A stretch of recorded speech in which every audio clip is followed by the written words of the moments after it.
তোমার থেকে আমি 2 বছরের বড়। সত্যি? হ্যাঁ। ওই অর্ধেক অর্ধেক কিন্তু বলে দিলাম। কেন? আমি তো উড়িছি, আমার 300 তোমার 200। ওইসব কথা চলবে নি, হাফ হাফ। তোমার 200 আমার 300। অর্ধেক অর্ধেক কর, নালে গিয়ে আমি কিন্তু বলে দেবো। না না, তোমাকে বলতে হবে নি, যার টাকা টাকা আমি ফেরত দিয়ে এসেছি।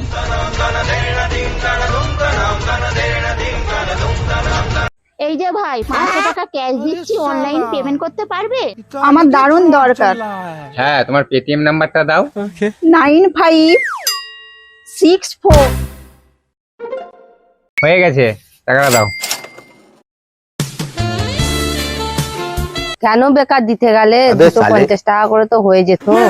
আরে বাদ দাও না, যার টাকা তাকে গিয়ে দিয়ে এসেছি। मतलब वो अलग ही लेवल का बंदा था।